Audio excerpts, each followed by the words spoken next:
DAV school class 6 maths chapter 1 natural numbers and whole numbers. पहले देखते हैं इस चैप्टर का इंट्रोडक्शन।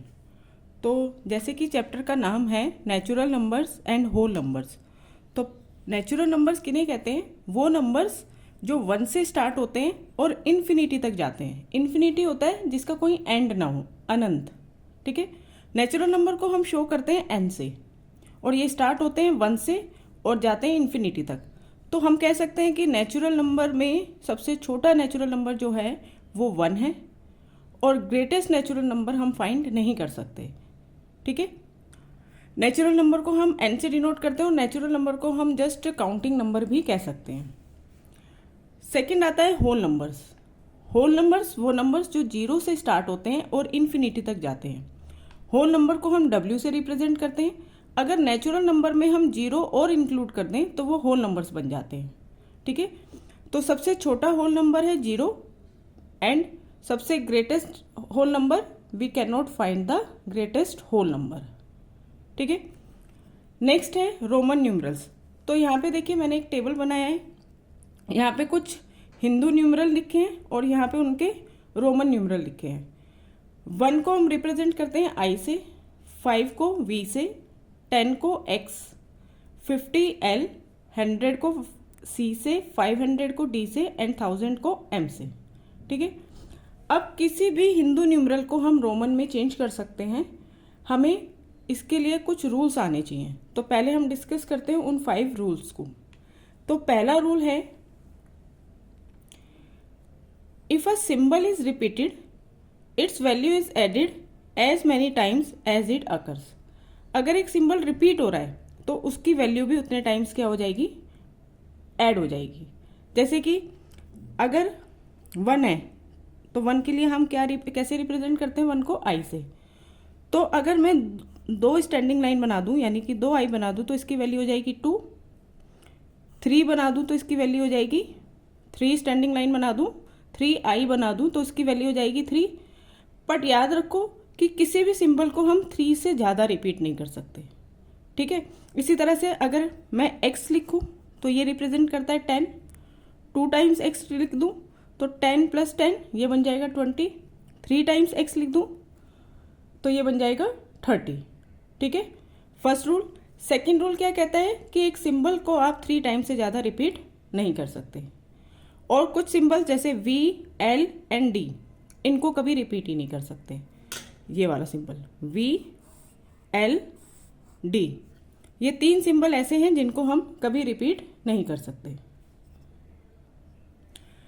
नेक्स्ट थर्ड रूल है, if the symbol of smaller value is written to the right of a symbol of greater value its value gets added to the value of greater symbol. अगर कोई symbol ऐसा है जो right side लिखा है, greater symbol से right side है, तो उसकी वैल्यू ग्रेटर सिंबल में क्या हो जाती है? ऐड हो जाती है। जस्ट सपोज करो मैंने x लिख लिया। x क्या डिनोट करता है? 10 को। अब x 10 से जो छोटा सिंबल होगा क्या होता है? v होता है, i होता है, v होता है, ये छोटे हैं x से। तो अगर मैं इनको राइट साइड लिख दूं, ठीक है, अगर मैंने राइट साइड लिख दिया तो इसकी वैल्यू इसमें ऐड हो जाएगी। तो इसकी वैल्यू क्या है? 1, इसकी वैल्यू क्या है? 10।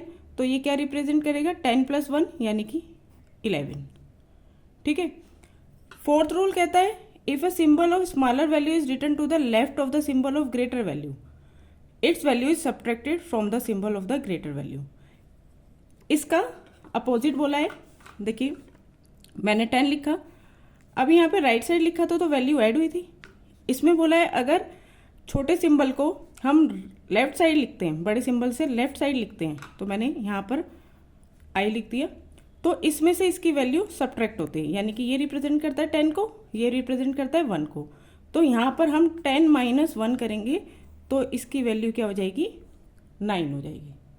ठीक है, लास्ट है fifth rule, symbols V, L, D are never written to the left of a symbol of greater value. अभी हमने इसके बारे में पढ़ा था, V, L, D को हम रिपीट भी नहीं कर सकते, और V, L और D जो हैं इनको हम किसी ग्रेटर वैल्यू के लेफ्ट में भी नहीं लिख सकते। ठीक है, ये 5 रूल्स हैं। अब देखते हैं कुछ क्वेश्चंस करते हैं। देखो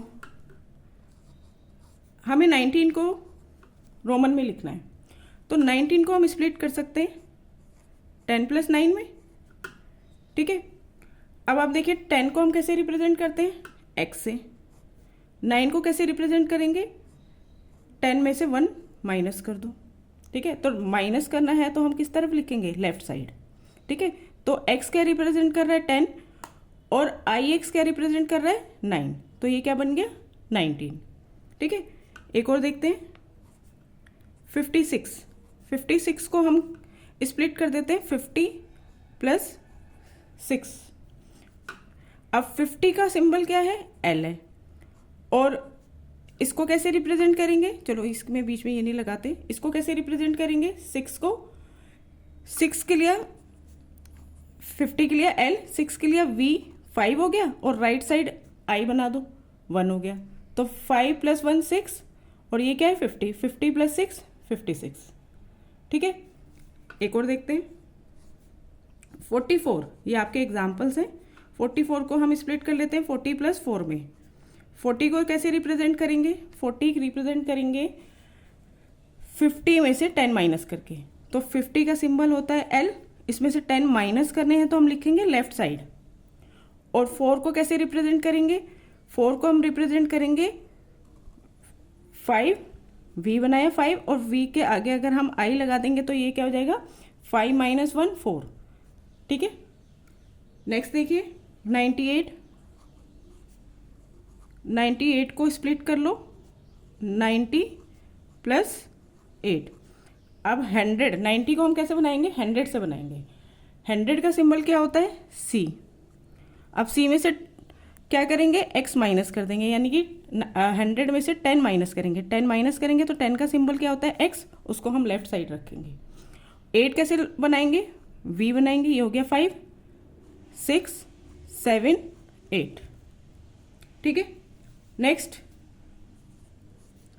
78, इसको भी स्प्लिट कर लेते हैं 70 + 8। 70 को कैसे रिप्रेजेंट करोगे, ये हो गया 50 + 10 60 + 10 70। 8 को कैसे रिप्रेजेंट करेंगे, 5 6 7 8, ठीक है। अब नेक्स्ट वीडियो हम बनाते हैं वर्कशीट 1 की।